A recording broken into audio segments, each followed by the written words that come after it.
Hello and welcome back to the MCYT Metazine. I'm Rez, and with me today I've got Mack, whose piece covered feedback loops in MCYT fandom. Tell us a little bit about your piece just off the bat. Yeah, so my piece is called Lore, Rinse, Repeat, Exploring the Feedback Loops of MCYT fandom. And it exists to cover this feedback loop that is created between the canon and the fanon of MCYT content, wherein creators create content and fans respond to that by making their own content, and then the creators make content based on that content, and then the fans make content based on that content, based on that content, etc., etc., etc. And this sort of self-populating feedback loop is created. So that was sort of the thesis of my piece, and it was kind of an academic paper that went into these sources and such. Yeah, I had fun with it. How did you decide what topic you wanted to analyze for this zine? How did you decide on your topic? I kind of knew going in, honestly. I've always been really interested in the way fanon intersects with canon. I've been talking about it on my TikTok for, years. So I kind of knew, going in what it was going to be. But it was a lot of fun to be able to ask the Metazine server for, input specifically. What should I put in it? What SMPs? What servers should I talk about? The outline was way too long to to fit everything in the paper. I had 4 pages of outline, but I had a lot of fun to get to write a paper, and I kind of almost knew what the concept was going to be going in, because I was like, oh, there's going to be a metazine, I'm going to write about fanon and canon. This is my thing. All right. Going from there, what would you like most for people to take away from your piece? That's a really good question. I think first of all, I want people to learn something. That's kind of the point of writing a good academic paper, I feel. But I also want people to understand, how big an impact fanon can have on creators and on canon content in this fandom, so that the fans who read it can continue to act responsibly, because the power really is in the fans' hands, in so many ways. And not entirely, but I think fans have a lot of power in MCYT canon spaces, and it's up to us to do what we do with what the creators give us. So I think making people feel empowered, but also with the knowledge that they should act responsibly. This is fair. What are you proudest of in this piece? I think one thing that interested me about writing this, and that I'm proud of, is that the way my writing style developed, because when I started off, and you can see this towards the beginning of the paper, even post-proofreading, but when I started off, I was being extremely analytical and stiff and formal. But then, as I move through the paper, there's a bit more what my professors used to call Mackisms in it. I get a little bit more casual, a little bit silly. I have lines absolutely not. This is the Minecraft YouTube fandom in, its own paragraph. Yes, I love that. I love that. So I'm proud that I got to, showcase a writing style that was uniquely mine, in this zine. I thought that was very fun. Yes, that bit did make me laugh when I got to it. I was just like, oh yeah. Is there anything from this piece that you'll be taking with you into the future? Apart from how to do Chicago citations, which I learned for this paper, but apart from that, this was a super big deviation from other kinds of fan work I've made. I had a lot of fun with it, and I think I got better at research, but it was also really nice to think deeply about the way that fandom and canon interact. And I've started, since I've written it, to see people saying things similar to my thesis, and I can be like, yo, I did that! I did that! I wrote a thing, and it was about that! And that's a really cool and really satisfactory and rewarding feeling. I see. You get excited about something and go, ooh, I want to talk about this. Yeah, for sure. Is there anything else from the creative process you'd like to share? Details, points you'd like to highlight? You talked a lot about getting all that, so. Yeah, it was so fun to do all the research. I think one rabbit hole that I found particularly fun was when I was scouring the internet for basically the earliest mention I could find of Quackity's Scar being incorporated into fan content. And I think I found it, which was a really big surprise for me. I joined the Dream SMP fandom and the bigger MCYT fandom in general the day after the Butcher Army stream. It was December 17th. Oh my god.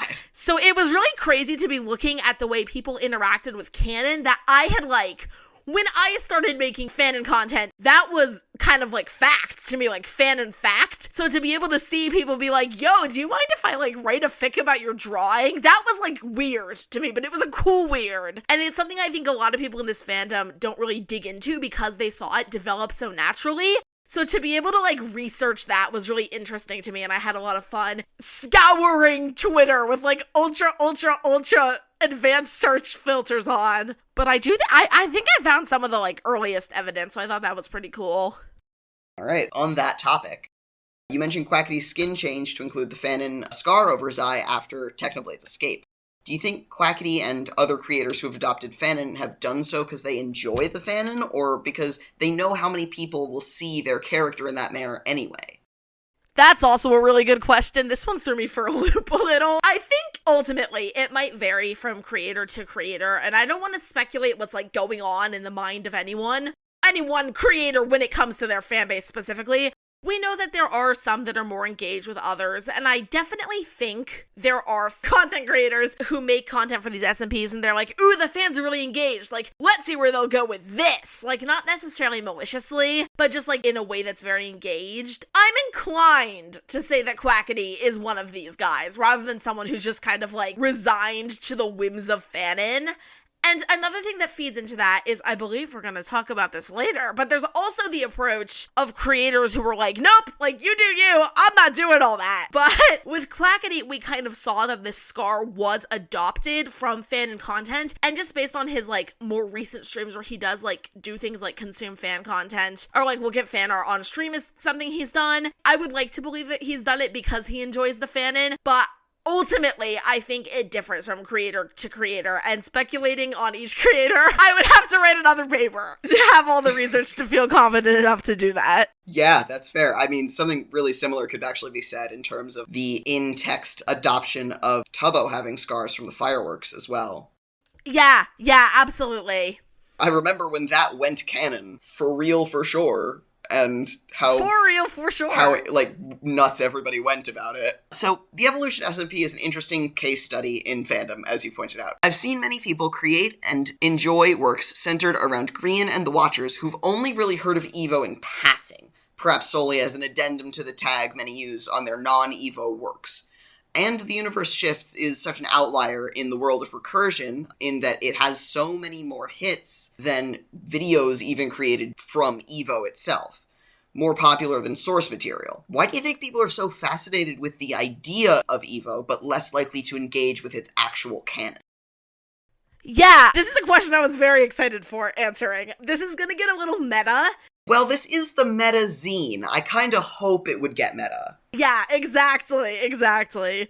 I think, personally, that post-pandemic culture, post, 2020, post the COVID-19 pandemic and that fandom culture, the idea of, being into the idea of things, but less so the actual things, has been kind of rapidly escalating. And I think it's a big part of fandoms, or newcomers to fandom, are learning to create their own experience, and to them that means engaging with fan work, and using it to speculate and extrapolate, rather than, watching the content. And I also think that MCYT content can also be a little intimidating for newcomers. My personal gateway to Evo was I got into Traffic Life, and then I became a Green fan, and then I was like, Roy, what's all this then? And I did end up watching Evo, but I don't think there's any shame in people consuming fandom the way they want to. And I also think that with the way Watcher content, content about the Watchers, has kind of made its way into fan works for fandoms like Traffic Life and Hermitcraft, people might get interested in that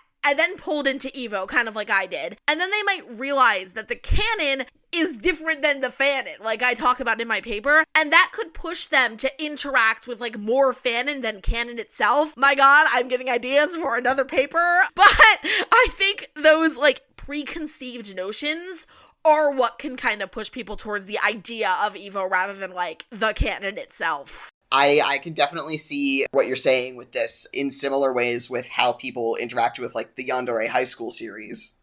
Yeah, absolutely. I had friends who were really into that, so I can totally sort of see. I watched a couple episodes just to be what is going on here? And just saw a series that had aged quite poorly, and also Grian was there. Going on as well. So your point about Martin in the Littlewoods transformation of Evo into a new canon is very apt. Not only did he create an AU of Evo's Watcher lore, but his own fanbase actively denies part of it. So, despite clarifications from Martin to the contrary, many claim Martin's character to be a listener. Do you think this kind of interpretation stems from a place of enjoyment of the source material, or do people create headcanons and fanon because they dislike the canon itself? I don't necessarily think it's like because they dislike the canon. I'm going to continue my previous point of the fanon becoming the thing that's interacted with, though, for the majority of the time for some fans. And, like, when fanon is overshadowing the canon, I feel like it's no wonder that these fans are like, well, we're all in this boat together. We're making this feedback loop. Let's make Morton a listener. It doesn't matter what the content creator says. And I don't think that's, like, a bad thing. I want to be very clear about that. I just think it's a unique way that, like, the accessibility of MCYT content and also the time of its popularity has impacted the way the fans interact with it. I do this with QSMP Selbit being a kitty cat. He says he's not, and I say, you're wrong. So, like, I do this myself, so I'm not ragging on it as, like, a bad way to interact with canon. I just think it's unique to the MCYT fandom, maybe not exclusively, but it comes from the accessibility and the time of its popularity. I feel like having headcanons that directly contradict canon is a pretty common thing in every fandom. Yeah. The impulse to say, nuh-uh. Exactly. Got that. Yeah, it's interesting. I definitely think you're right. I think it is a very common thing in fandom to have, like, headcanons that directly contradict fanon. I think it's a very interesting phenomenon for MCYT specifically because of everything I've talked about in my paper with the way that these fans have this, like, influence over their canon. So what happens when the fans are like, nuh-uh, to the creator specifically, that can create a really interesting phenomena of itself. Yeah, that is when that influence is so heavy already and there's something that the creator outright says, no, never mind, but fans keep doing it, what feedback and influence is still there. Right, exactly. Yeah, that's really interesting. I think that is what I've got for you. Is there anything else you'd like to add to talk about this as we wrap up?